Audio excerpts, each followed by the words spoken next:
The wind in this town was a bully. It came howling down from the barren hills with nothing to stop it, stealing the warmth from a man's coat and kicking up dust that stung the eyes. It was the kind of wind that made you want to hunker down by a fire, but today it had whipped the townsfolk into a frenzy, gathering them in the main square like vultures drawn to a carcass. I was only there for flour and salt, but the noise pulled me in. A crowd had formed a tight, hungry circle around a makeshift platform, just a few rough-hewn planks laid across a pair of barrels. On top of that platform stood a man I knew by sight. Jedediah. He was a loud, mean drunk, and today he was reeking of cheap whiskey and desperation. But it wasn't him the crowd was staring at. It was the woman and the little boy beside him. His wife Elara and their son. $1! Jedediah slurred, his voice a raw tear in the fabric of the afternoon. He held up a single grubby finger. $1 for the pair! She's a good worker, and the boy, well, he's small, but he'll grow. A wave of murmurs rippled through the crowd, a mix of shock, pity, and a dark, ugly flicker of interest. I felt a cold knot tighten in my gut. I'd seen a lot of desperation on this frontier, but this was a new kind of low. Selling your own flesh and blood like livestock. I watched the boy, Leo, who couldn't have been more than 4 years old. He was a shadow, clinging to his mother's leg, his small face buried in the folds of her worn-out dress. He was trembling, a tiny leaf in a gale. But the woman, she wasn't trembling. Elara stood as straight as a winter pine, her hands resting on the swell of her pregnant belly. There were no tears on her face, no screams caught in her throat. Her expression was one of quiet, terrifying stillness. She wasn't looking at Jedediah or the leering faces in the crowd. Her gaze was fixed somewhere beyond us all, as if she had already witnessed the very worst the world had to offer, and this was just a final, weary postscript. In her eyes I saw a resilience so profound it looked like exhaustion. It was the look of a person who had been broken so many times, she'd learned to fashion her pieces back into a shield. Something inside me, a part of me I thought had died with my Martha, began to stir. I thought of my own quiet, empty cabin. I thought of the silence that had been my only companion for the last year. And I heard Martha's voice in my head, as clear as if she were standing beside me, whispering, "You can't just stand there, Silas, you can't." Before I knew what I was doing, my feet were moving. I didn't push or shove. I just walked, and the crowd seemed to sense something in my silence, parting for me as I reached the edge of the circle. Jedediah's eyes, bloodshot and greedy, landed on me. "Well, look here," the quiet man speaks. "Got $1 for me, Silas?" I didn't answer him. I reached into my coat pocket, my fingers brushing past the small list of supplies I'd come for. I pulled out what I had. 3 silver coins. It wasn't much. It wasn't $1. It was barely enough for a sack of oats. I held them out on my calloused palm.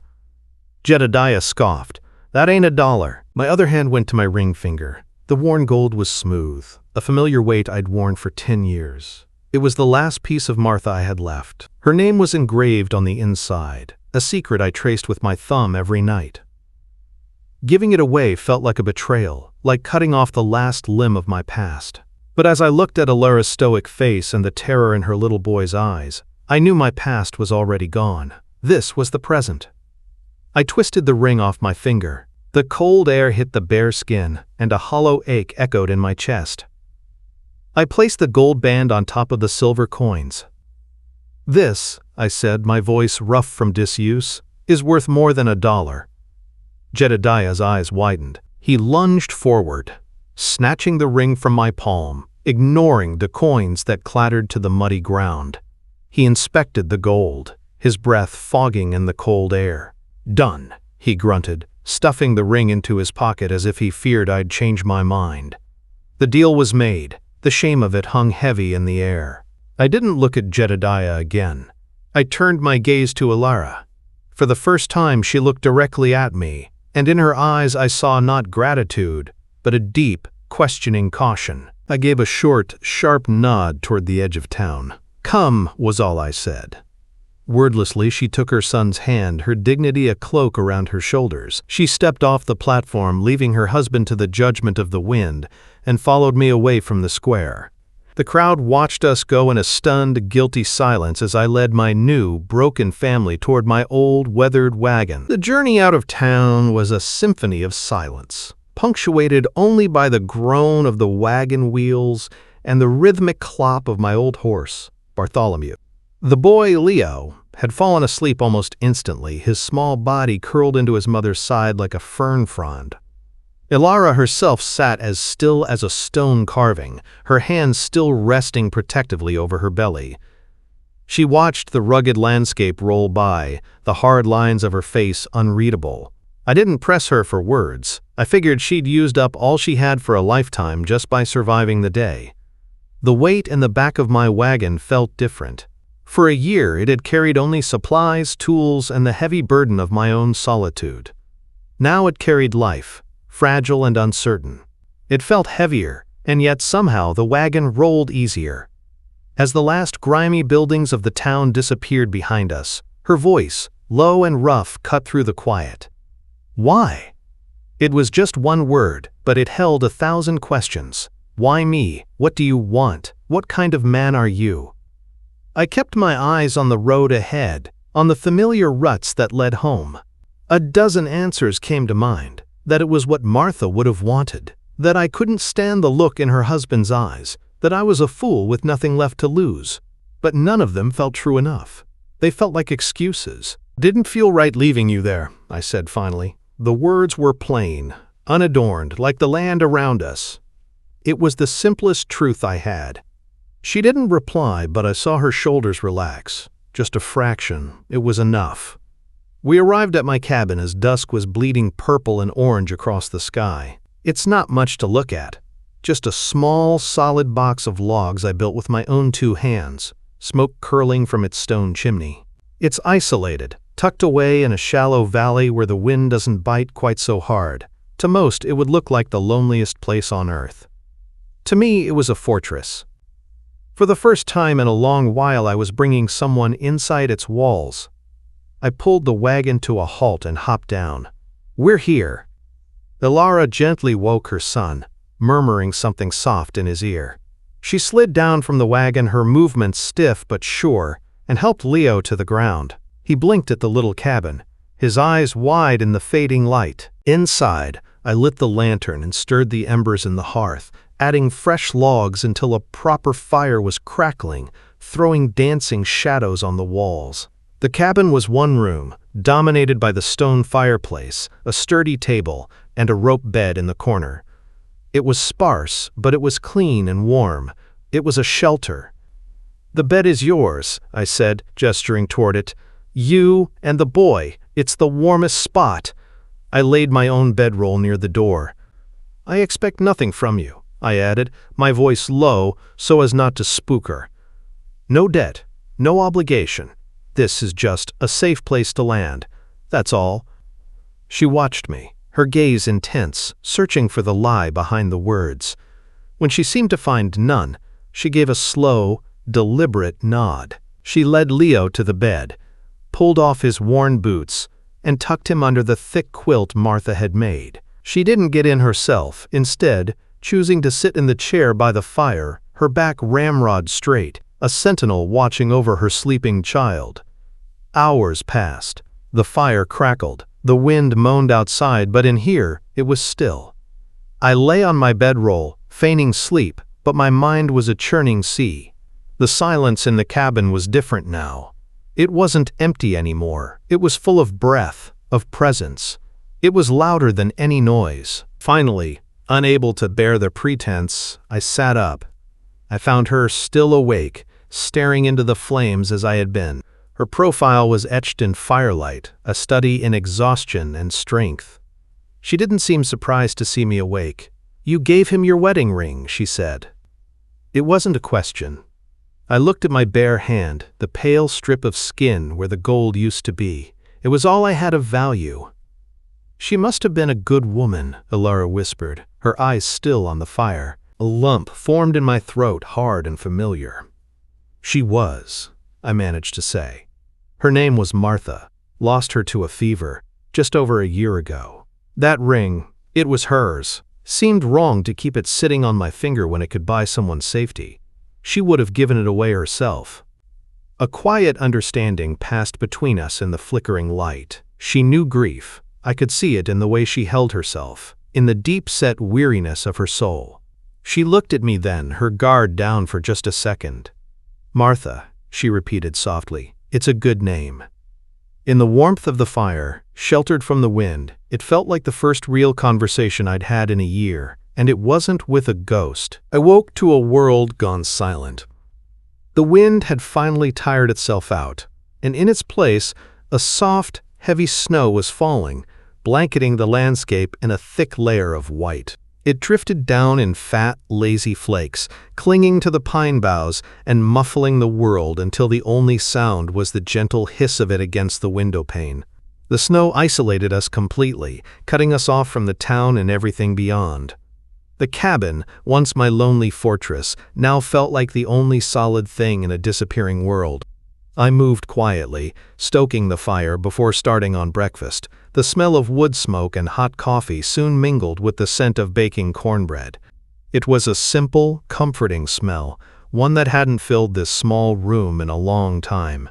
When it was done, I cut 2 thick, steaming slices and set them on the table with a bit of molasses. Elara was already awake, watching me with those cautious eyes. She woke Leo gently, and the boy, still drowsy with sleep, ate his cornbread with a quiet reverence, as if it were the finest cake he'd ever tasted. After he'd finished, his curiosity got the better of him. He slid off his chair and began to explore the corners of the cabin. My heart gave a painful lurch when his eyes landed on the small wooden horse sitting on the mantelpiece. It was crudely carved, its paint chipped, one ear slightly shorter than the other. I had carved it myself, for a child who never got to hold it. Leo reached for it with a tentative hand, his eyes flicking to me for permission. I couldn't speak. I just gave a stiff nod. A part of me wanted to snatch it away, to put it back in the dark chest where it belonged with all the other ghosts. But I watched as his small fingers wrapped around the wood, and a strange thing happened. The horse didn't seem so sad anymore. It just looked like a toy, waiting to be played with. Leo galloped it across the floorboards, making quiet, breathy sounds. Elara shot me a look, a silent apology in her eyes. She had seen the flicker of pain on my face, the way my hands had clenched at my sides. I just shook my head slightly, hoping she understood. The day passed in that quiet, snowbound rhythm.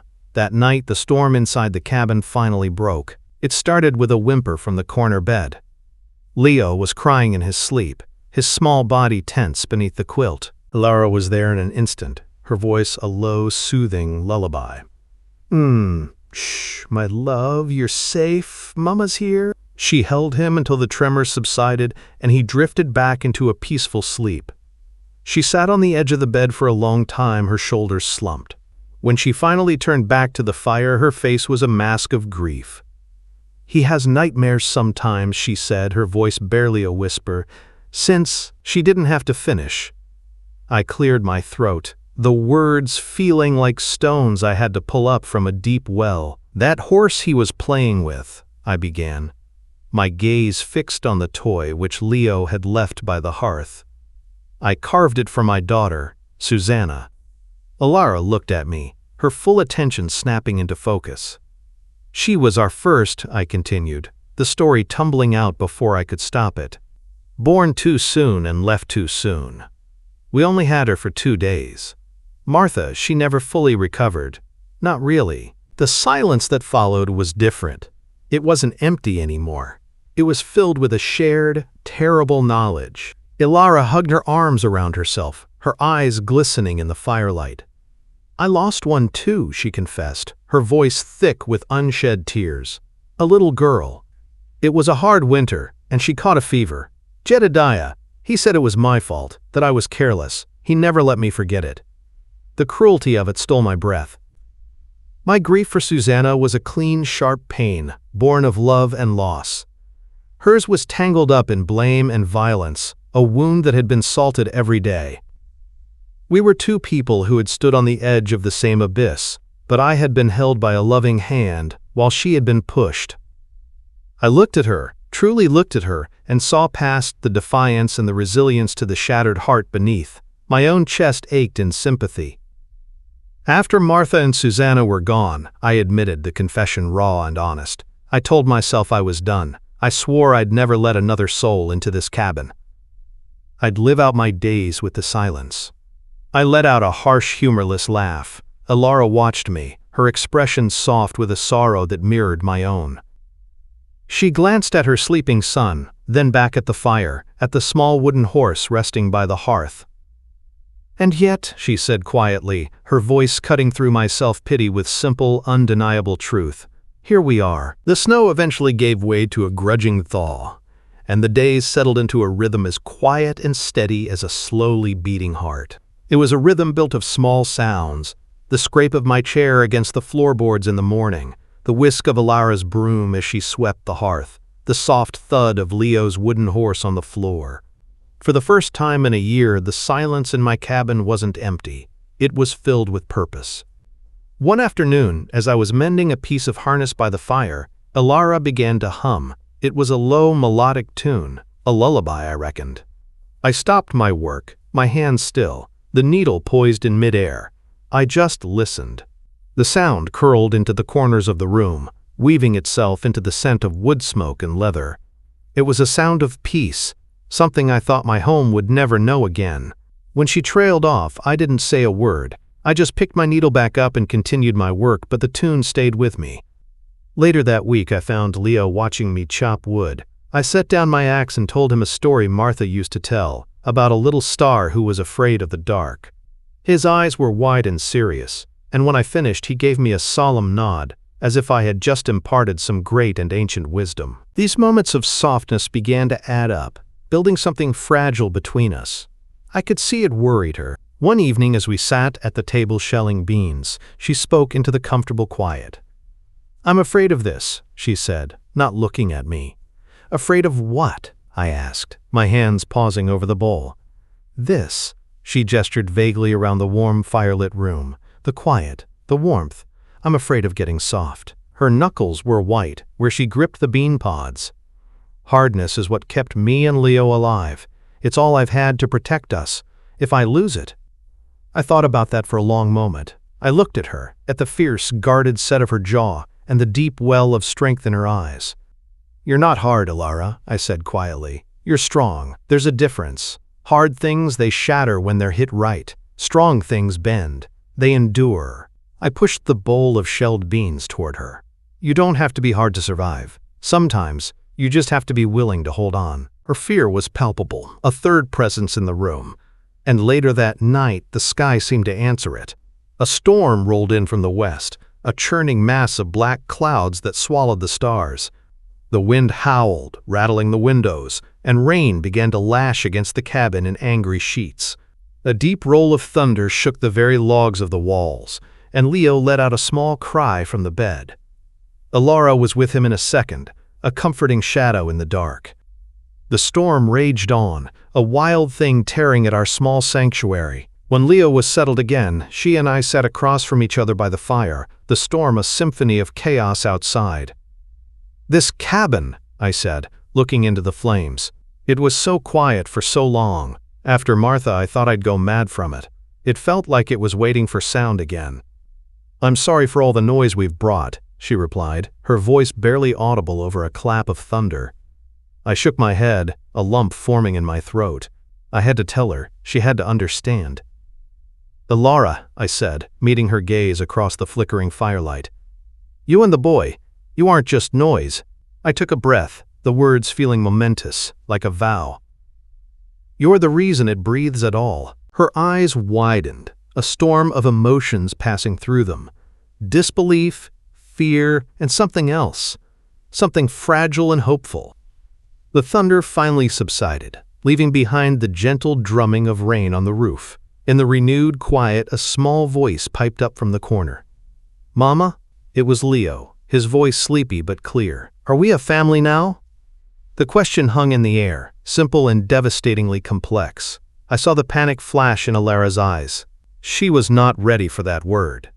No, sweet boy, she whispered, her voice strained. We're just staying with Mr. Silas for a while. Go back to sleep. I didn't say a thing. I rose from my chair, walked over to the bed, and gently tucked the quilt around Leo's small shoulders. I rested my hand on his head for a second, a silent answer to his question. When I turned back, Elara was watching me, her face unreadable, but I knew she had understood the gesture. Words could be denied, actions could not. The great thaw came in earnest, turning the snow-covered world to mud and memory. The air softened, carrying the scent of damp earth and the promise of new life. I watched the first stubborn crocuses push their way through the cold ground near the cabin steps, small, defiant splashes of purple against the bleak landscape. They reminded me of Elara. She had begun to thaw, too. The rigid line of her shoulders had softened, and sometimes a rare fleeting smile would touch her lips when Leo said something particularly profound, as only a child can. She moved about the cabin with a quiet purpose, her presence now as integral to the space as the hearthstone. One afternoon, I was out sharpening the blade of my plow, preparing for the spring planting. Elara came to stand on the porch, watching me work, her arms wrapped around her swollen belly. The sun caught the glints of red in her brown hair. "You've never asked," she said, her voice carrying on the gentle breeze. I didn't stop my work, just kept the steady, rhythmic scrape of the whetstone against the steel. Asked what? About him, about why I stayed so long. I paused, setting the stone down. I looked up at her, at the strength and sorrow etched into her beautiful face. Figured you'd tell me if you wanted to. When you were ready. She was ready. She walked down the steps and sat on a nearby log, her hands folded in her lap. And she told me. She spoke of meeting Jedediah when she was just a girl, how his swagger and promises had seemed like a way out of her own poor, loveless home. She told me how she thought she could fix the anger in him, that her love could soothe the wild beast that lived just beneath his skin. Her voice grew quiet and raw as she spoke of how the beast had turned on her, his cruelty escalating with every passing year. She spoke of the loss of their second child, the little girl she'd mourned alone, while Jedediah had thrown her grief back in her face like a curse. She told me how he'd started drinking more heavily, how the farm had failed, and how his desperation had finally curdled into the monstrous act I'd witnessed in the town square. I didn't know how to leave, she finished, her gaze fixed on the muddy ground. He made me believe I had nowhere to go, that no one would want me, especially not like this. She patted her belly. I stayed for Leo. I thought I was protecting him, but I was just teaching him how to endure a cage. I listened to every word, my own heart a dull, heavy ache in my chest. When she was done, a heavy silence settled between us. I put the plow blade aside, wiped my hands on my trousers, and went to sit on the log beside her. Elara, I said, my voice thick, you are the strongest person I have ever met. She flinched, as if expecting a blow. I was a fool. No, I insisted, turning to face her, you were a survivor. And you did more than survive. You kept your heart from turning to stone. You kept that boy's spirit safe. I thought of Martha, of her gentle nature and easy smiles. When I lost my wife, I thought if I ever let anyone in again, it would have to be someone soft, someone who hadn't been touched by the ugliness of the world. I met her eyes, wanting her to see the truth of what I was about to say. But I was wrong. I didn't want someone softer. I think, all along, my soul was waiting for truth. And you are the truest person I know. A single tear traced a path through the dust on her cheek. Before either of us could say more, the sound of an approaching horse broke the spell. It was our neighbor from the next valley over, Mr. Abernathy, a good man but a notorious gossip. He was holding a letter. "Silas," he said, his face grim as he dismounted, "this came for you from the sheriff's office." He handed me the envelope, his eyes darting from me to Elara and her pregnant belly, his mind clearly working overtime. "There's talk in town. Jedediah has filed a formal complaint, says you stole his wife." My blood ran cold. I tore open the letter. The legal words were a tangled mess, but the meaning was brutally clear. Jedediah was petitioning the town council. He was claiming Elara was an unfit mother, living in sin with another man. He was demanding they take Leo away from her and place him in the county orphanage. The coming storm wasn't one of rain and thunder. It was one of law and men, and it was heading straight for our door. The sheriff's letter lay on the table between us, a stark white rectangle of malice in the warm lamplight. Abernathy had long since departed, leaving a cloud of dread in his wake. The words on the page felt like a brand on my soul. Unfit mother, living in sin, petition to remove the child. Jedediah wasn't just trying to reclaim what he saw as his property. He was trying to destroy Elara from the inside out, using her own child as the weapon. The silence in the cabin was the heaviest it had ever been. Leo was asleep, blissfully unaware of the storm gathering around him. Elara stood by the window, staring out into the darkness, as if she could see Jedediah's malice creeping over the hills. Her back was rigid, the posture of a soldier bracing for impact.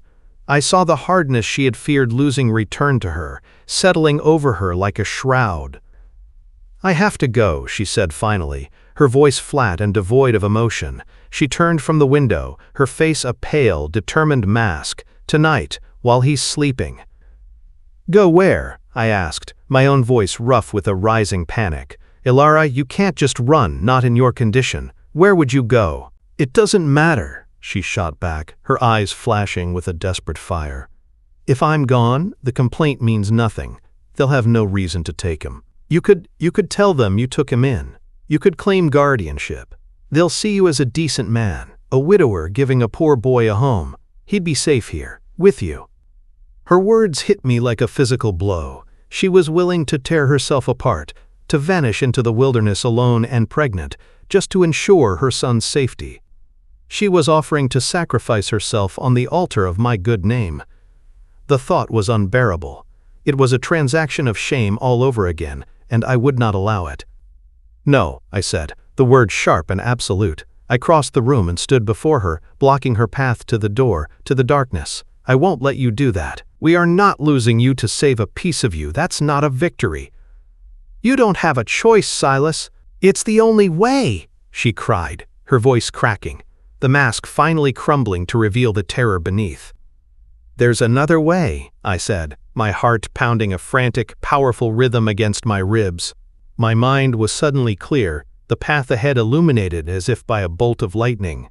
The fear was still there, but beneath it was a bedrock of certainty. I reached into the small pouch on my belt where I kept oddments, a spare button, a bit of twine, a lucky coin. My fingers closed around a small, humble object I had braided together during the long, quiet nights, my hands needing something to do while my mind replayed the sound of her humming. I pulled it out. It was a ring, not of gold, but of silver birch twigs, carefully woven together with a thread of dark wood from a fallen oak branch. It was a thing of the forest, of the cabin itself, simple, strong, and true. I held it out to her. Her eyes fell to the ring, her breath catching in her throat. "Marry me, Elara," I said, the words feeling more right than any I had ever spoken, not just to save Leo, not just to satisfy the law. Marry me because this cabin, this life, it was just a place until you came. Now it's a home. My voice dropped to a whisper, raw with a truth that stunned me even as I spoke it. I feel like I already belonged to you from the moment I saw you on that platform. Tears streamed down her face, silent and glistening in the lamplight. She didn't speak, couldn't speak. She just stared at the simple, wooden ring, as if it were the most precious jewel in the world. The decision was sealed by a sleepy voice from the corner. "Mama?" Leo was sitting up in bed, rubbing his eyes. He had heard the emotion in our voices. He looked from his mother's tear-streaked face to my outstretched hand. Then, with an instinct more pure and true than any law, he scrambled out of bed, ran across the floor, and wrapped his small arms around my leg, holding on tight. That was it. That was the only answer that mattered. Elara let out a sob, a sound of such profound relief it was almost painful to hear. She nodded, a jerky, desperate motion. The next morning, we rode to town. We didn't sneak or hide. We rode straight to the magistrate's office, Elara on Bartholomew's back, Leo sitting proudly in front of me. The ceremony was simple, witnessed by a bemused clerk, and the dusty law books that lined the walls. But when the magistrate pronounced us man and wife, a peace settled over me, deep and unshakable. Back at the cabin, the tension finally broke. Elara sat at the table and wept, not with fear or sorrow, but with the bone-deep relief of a soldier who had finally been told the war was over. I knelt beside her, taking her hand in mine. "You healed a part of me I thought was buried forever, Silas," she whispered through her tears. "And you," I said, my thumb tracing the grain of the wooden ring now on her finger, "you taught it how to breathe again." Spring deepened into summer, and life in the cabin found a new, more permanent rhythm. Our marriage wasn't one of grand romance, but of quiet, steady partnership. It was in the way she'd have a hot cup of coffee waiting for me when I came in from the fields, and in the way I'd carve a new animal for Leo's growing wooden menagerie. Love, I was learning, didn't always shout. Sometimes it was a shared silence, a knowing glance, the comfort of another's presence in a quiet room. Elara's belly grew round and full, a promise of the new life that was coming, a life conceived in hardship but destined for safety. The fear in her eyes was replaced by a cautious optimism, a hope so fragile it was breathtaking to behold. The baby decided to arrive on a night much like the one when our strange journey had begun, with a storm. The sky, which had been clear and starry just hours before, turned a bruised purple. The wind rose to a furious howl, and rain began to fall in heavy, driving sheets. It was as if the world outside was in turmoil, mirroring the momentous event unfolding within our four walls. Elara's labor was hard and fast. I'd sent for the midwife in the next valley at the first sign, but one look at the raging storm told me she wouldn't make it in time. Panic, cold and sharp, tried to claw its way up my throat. I had only ever known birth to be a precursor to death. The memory of Susanna, so small and fragile, haunted the edges of my mind. But then I looked at Elara. Her face was slick with sweat, her knuckles white as she gripped the edges of the bed, but her eyes were filled with a fierce, unwavering determination. She was not the same woman who had stood on that auction block. She was a force of nature in her own right, and she wasn't afraid. Her courage chased my own fear away. "Stay with me, Silas," she panted between contractions, her voice strained but firm. "Don't you dare leave." "I'm not going anywhere," I promised, my voice steadier than I felt. I wiped her brow with a cool cloth, my hand surprisingly steady. I held her hand, whispering the soothing words Martha's mother had once whispered to her. I became her anchor in the storm, refusing to let her be swept away by the pain. In those dark, desperate hours, we were not a widower and a bought woman. We were a husband and a wife, fighting together for our family. Just as the storm reached its peak, with a clap of thunder that seemed to shake the very foundations of the cabin, the baby came. With a final guttural cry from Elara, a new life entered the world. A girl. She was tiny, her cry more of a thin wail than a robust scream, but she was breathing. She was alive. I carefully cleaned her and wrapped her in the softest blanket we owned. My hands, usually clumsy with anything so delicate, moved with a newfound reverence. I brought her to Elara, my heart so full it felt like it might burst. "A daughter," I whispered, my voice thick with emotion. Elara reached for her, tears of exhaustion and joy streaming down her face. "She's so small," she breathed, stroking the baby's downy hair. "She's small," I agreed, my gaze fixed on the perfect tiny child. "But she's not broken, just like her mother." A look of profound, unconditional love passed between us. a love forged in the fires of shared hardship and sealed in this moment of miraculous creation. We named her Clara, a name that felt like light and clarity. The storm outside began to recede, its fury spent. But another was at our door. A hard, insistent knocking startled us both. I laid a protective hand on Elara's shoulder and went to the door. 2 men stood on the porch, their coats dripping. Lawmen. I recognized one as the deputy from town. "Silas," the deputy said, his tone officious and cold. "We're here on behalf of Jedediah Croft. He's filed a claim, and we've come to investigate the living situation of the boy Leo." A year ago, I would have shrunk back. I would have been the quiet man, intimidated by the law. But I was not that man anymore. I was a husband and a father. This cabin was not my fortress of solitude. It was my family's home. I drew myself up to my full height, blocking the doorway. My voice, when I spoke, held a strength I didn't know I possessed. It was the voice of a man with everything to protect. "There's nothing to investigate," I said, my tone leaving no room for argument. "This ain't a house of sin. This is a home. My wife has just given birth to my daughter. My son is sleeping safely in his bed." I looked them dead in the eye, my gaze as hard and unyielding as granite. "You will not tear it apart. Now get off my land." The men stared at me, taken aback by the fierce authority in my voice. They glanced past me, catching a glimpse of Elara in the bed, holding our newborn daughter, the scene a portrait of domestic peace. They saw the truth. Defeated, they tipped their hats, turned without another word, and disappeared into the rain-soaked dawn. I had faced the storm, and I had won. Word of the lawmen's visit and my refusal to bend spread through the valley faster than a spring wildfire.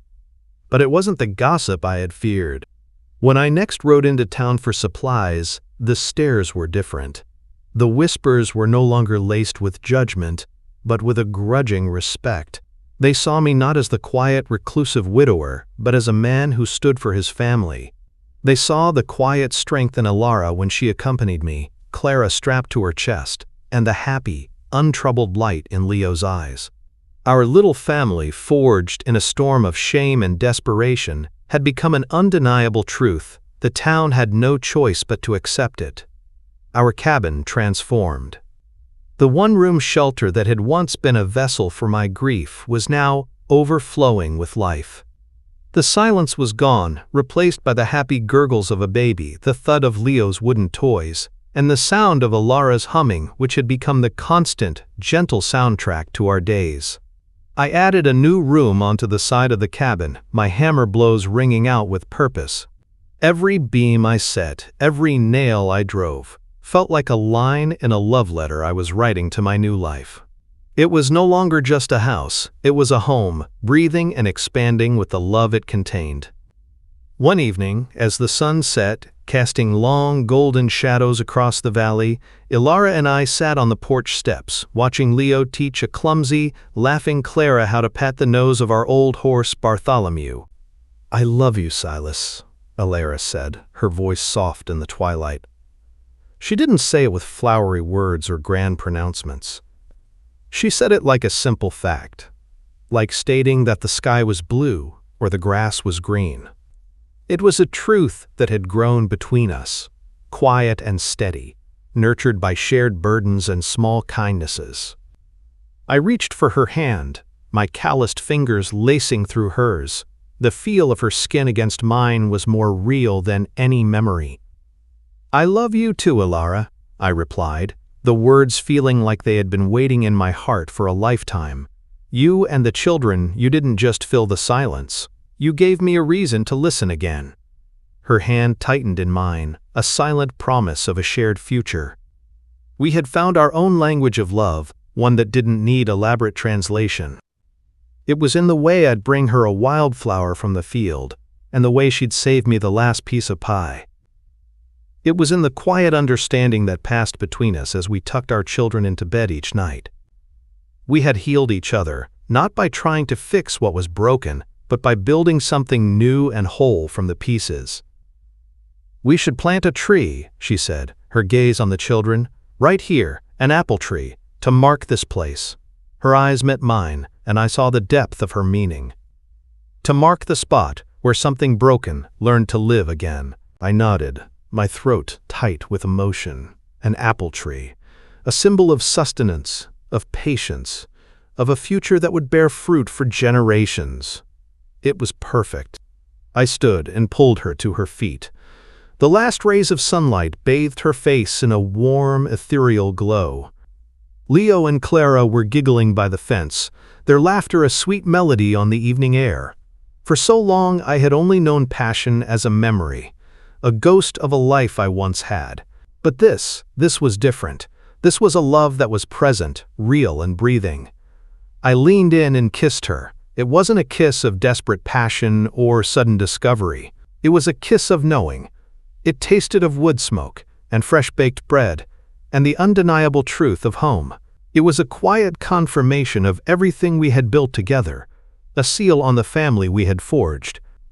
With our children as our witnesses, under the vast, open sky, we fully embraced our new beginning. We had learned that a home isn't just built with logs and nails but with mercy and courage. And that sometimes, the greatest love doesn't arrive like a thunderstorm, but walks in quietly, takes off its coat, and decides to stay.